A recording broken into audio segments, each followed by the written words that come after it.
Hello and welcome back to Raise the Trident. My name is Jake and I have a fun little video for you today. On Monday night, you may have known already that the Mariners came back from a 1-4 deficit in New York against the Yankees to win that game 5-4.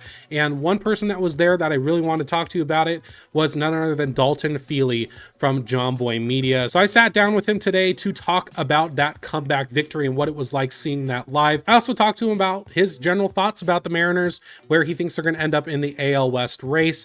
It was a really good talk. Let's get into it right now. Well, I am here with Dalton from Jomboy Media. You may have seen him. He's in a plethora of their content, and he is the head researcher for Jomboy Media as well. Thanks for stopping by. I appreciate it. Oh, excited to talk some ball. A little different than Diamondbacks ball. I'm going on the Trident run, with some Mariners here. I'm excited. Awesome. Well, you picked a very good game to go to on Monday night. We'll put it that way. It was your first Yankees home game of the year. And before that, you tweeted that the last couple times you went to a Yankees game, Aaron Judge hit 3 homers in both games. So my first question is, how much do I need to pay you to never go to a Yankees-Mariners game at Yankee Stadium again to avoid that happening to us? Well, it's funny because that first inning, his first at-bat, he launches a deep drive to center field. And from everyone in the crowd, including myself, we got fooled because that ball was hit really hard off the bat. And I thought, oh my gosh, we're doing it again. And that's hilarious. Off the wall. And luckily he doesn't hit a home run that game. So the streak ended. You guys ended that streak. So I'm a little upset. But man, Aaron Judge is obviously a fantastic player. And I was shocked that he and the Yankees lineup were getting some hard contact off of Gilbert. Obviously, he's a really good pitcher. And that Mariners rotation is fantastic overall. But to see hard hit balls early in the game, I was a little shocked by that. Yeah, and it just felt like Logan didn't really have his best stuff. And it's kind of been the same thing the last couple times he's been out. He had a really bad start against the Minnesota Twins. So it's been a weird thing with our rotation where, like, the start of the year, we had a good, rotation and a half where they all just didn't do very well at all. And then there's lockdown for like 3 weeks straight. And then now it's been okay. It's been a bit sketchy, but hey, we've survived here and there. Maybe not so much against Baltimore, but Baltimore is Baltimore. So yeah, that streak of not giving up more than 2 earned runs in like 24 straight starts or 20 straight starts, however long it was like 3 weeks. It was unbelievable. Yeah, and you saw a different streak get ended. We had through the whole season, we hadn't let a opposing starting pitcher go through 7 innings. So you saw Stroman break that. Oh. So yeah, you saw a lot of good things that game. A lot of streaks would get broken. Right, and some good and some bad on your end. Yeah, exactly. Well, I have to talk about the comeback. That was the main thing from Monday night. So, when it gets to the 9th inning, we're down 4-1. Clay Holmes is coming in, hasn't given up a run all year. So I would imagine the vibes in the stadium are like, we have this in the bag. Like, let's just get this over with and done. Yeah, at that point, Clay had not given up a run. He had, I believe, a 20 straight score appearance streak without giving up a run. I believe it's the second longest in Yankee history behind Dylan Betances. So the vibes were immaculate. You're up 3 runs. You have a guy who hasn't given up a run come in. He gets the first out of the inning. You're starting to think, all right, your music's going to play. Dun, dun, dun, dun, dun. And Julio Rodriguez comes up and hits a soft single, which, he's had an interesting year. Another topic, whatever. He gets on base. He can create havoc. And Clay just kind of fell apart. The Mariners worked some at bats, had some, I don't want to say lucky breaks, but some soft contact that fell through in the right spots. There was a good approach. Balls found some grass, and they just kept it going, and put up 4 runs in the 9th inning versus a team that I believe hadn't lost a game when they had a lead entering the 9th inning here. So that's a very impressive win in New York in front of all those fans. Massive win. Is there a specific point in that inning where you just kind of felt that vibe shift, like the Yankees fans were, oh, we're in some trouble now. This is not going well? Yeah, I think it was the Luke Raley base hit. That was when Glaber makes the errant throw, and Glaber's had some problems with throwing the ball. And that's fielding in terms of fielding issues. It's been a lot of throws and decision making, and another one in a big moment there. You started to feel that stadium deflate a little bit. Not saying the game was over, but it's like, oh, is this actually happening right now? And then obviously Canzone hits the sac fly, ties the game up. Mariners then take the lead. And then Munoz just finishes the job. He is disgusting. Oh, my goodness. He strikes out What, Judge on 100-mile-per-hour fastball in the bottom of the ninth? I mean, that was just gross. You can't hit it looking. Yeah, and I think we all felt that way with Munoz on the mound. Like having to go up against the 1-2-3 of that Yankees order is just a tall task, and especially, and I've said this, when I was talking about my recap of the game, 5 batters before in the top of the ninth, he probably doesn't think he's coming into this game. And all of a sudden, it's like, okay, you need to face Juan Soto and Aaron Judge. And, at that point, Alex Verdugo, once he gives up the single to Soto. As far as the bottom of the ninth goes, I mean, once he strikes out Aaron Judge, I feel like that's kind of where everyone has to feel we really just lost this game. Like, this game got away from us. Oh, absolutely.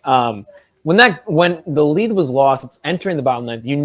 A pitcher like Munoz is coming in, who is one of the best relievers in baseball, and he's got an electric arsenal with especially that 100-mile-per-hour fastball.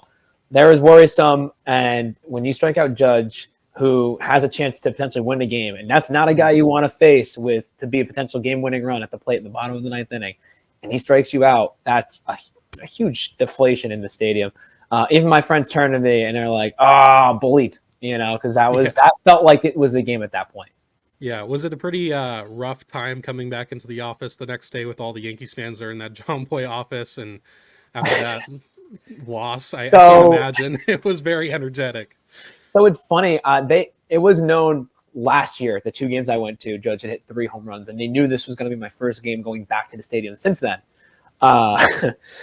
So I've been to some eventful games recently in Yankee Stadium, which is kind of funny. But I come back and one of my coworkers is like, "You're never allowed to go back to the stadium this year. Like, you can't. You come the first time you go. Clay Holmes blows a lead for the first time all year, gets his first run of the season, and they lose a 3-run lead. You're out. Especially since you're not a Yankee fan, you're out." Yep, exactly. Well, and then last night they end up securing the series split, hand the Yankees their first back-to-back loss at home. So, I can imagine it's even worse coming into the office this morning too, now that they have 2 games to potentially win it, which would be quite a statement for this Mariners team, I would imagine. And what do you feel like that means for the Yankees fans? I think in terms of the Yankees, right? It's now a test of their resilience. You faced in Monday's game, you're up 4-1, blow that game, lose. Now, how do you answer back? Mariners come back. They're riding that high. A team, you could sometimes see when a team wins a big game like that, the next day they might be a little flat because they're on that hangover of a win. Mariners came back and attacked. Dylan Moore has a fantastic game. And no disrespect to Dylan Moore. He's been relatively hot recently. I know he's got like an 850 OPS this season. But in terms of that Mariners lineup, when you're looking 1 through 9, Dylan Moore is not going to be the name that scares you. But when he has a day like he did with the 3 for 4 and 4 RBIs, like, that's huge for the Seattle's, for you guys, having a guy step up and contribute in that end. For the Yankees, it's like, you're afraid of Julio. You're afraid of Luke Raley, especially right now, who's been hot too. You're not thinking of Dylan Moore. Dylan Moore had a fantastic game, and now you're down 2-0 in the series. You got 2 more coming up. You want to salvage at least a series split.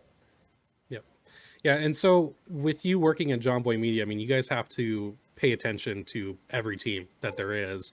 Right. So obviously, me being in the bubble of the Mariners, I know what people think about the Mariners within our space. But when you get onto the national level, it's a bit more hazy, I would say, whether people are in on it or out. And I know the off season and like the press conference and all that really did not help the national media's perception of our organization in general. So now that the Mariners are in first place of the AL West, the Astros are surging a bit, but they're still a bit beat up. The Rangers are beat up too.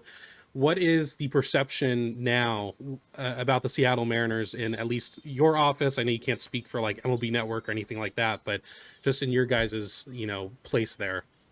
I think it's funny with us being primarily a baseball company. Everyone has their own opinions, and we watch a lot of ball and run through the numbers, read a lot of stories, watch some games, and everyone has their own opinions. I'll speak on my behalf in terms of like doing a lot of research for talking baseball and watching some late night M's as I'm watching my late night Diamondbacks too. The pitching has been really good, especially in the earlier stretch.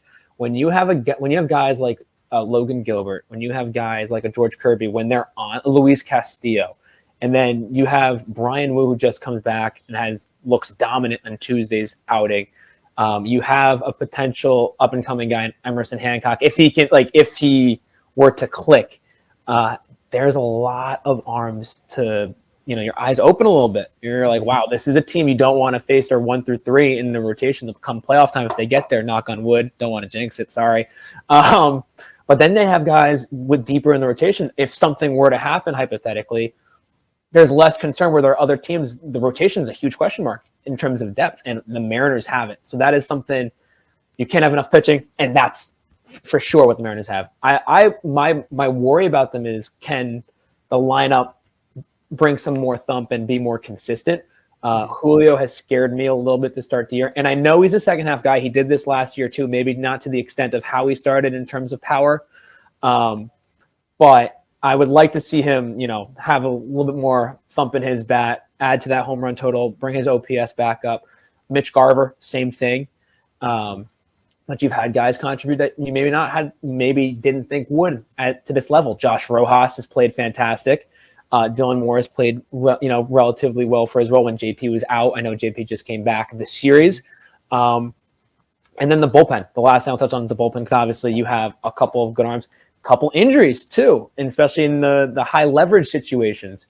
Matt Brash being out is a huge blow. I think he was one of the guys, I had said it to Jake and Trev and DBD, that Brash was, my eyes last year, one of the best relievers that no one really gave too much love for. He was absolutely fantastic last year, and to have a guy of his caliber not be in that bullpen anymore, it's a test. Can Ryan Stanek pitch better? I know he's had some early issues this season. He's starting to get that going again. Trent Thornton. I think I'm high on the Mariners, especially because of the AL West right now. Astros, they're starting to get better, but started very slow. Rangers, first time under 500 since Bruce Bochy has taken over as of Tuesday. And then you have the Angels and A's. A's have played better than people thought, including myself. I don't think they last, but it's nice to see them. And the Angels, have their own problems and struggles. Trout's out again.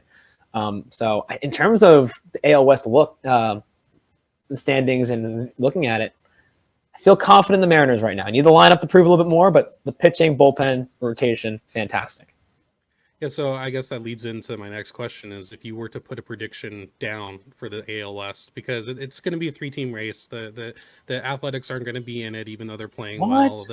I'm sorry, like Mason Miller can't exactly take you to like 80-something wins, and the Angels, I feel like they could have a case for getting 5th place, honestly.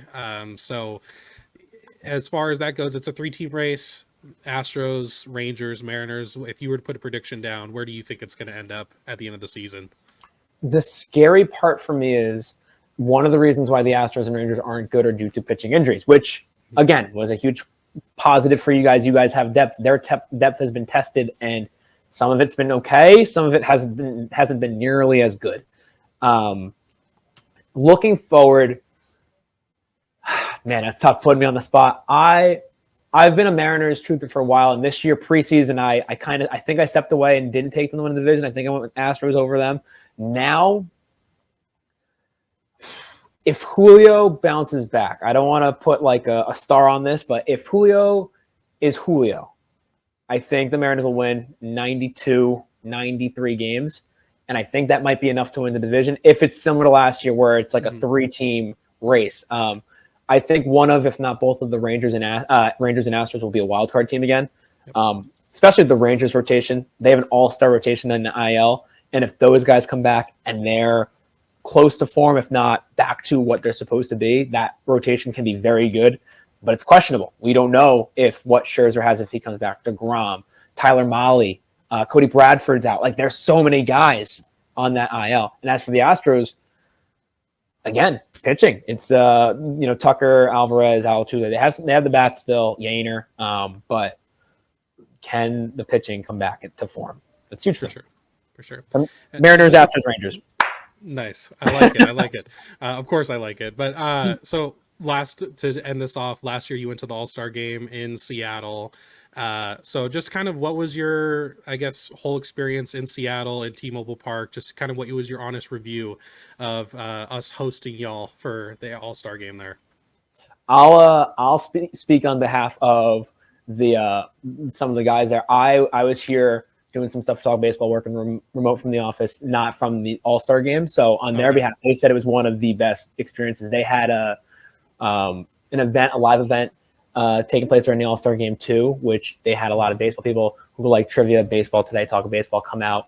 They did a live show, and the fans of Seattle were awesome, and it was cool to see.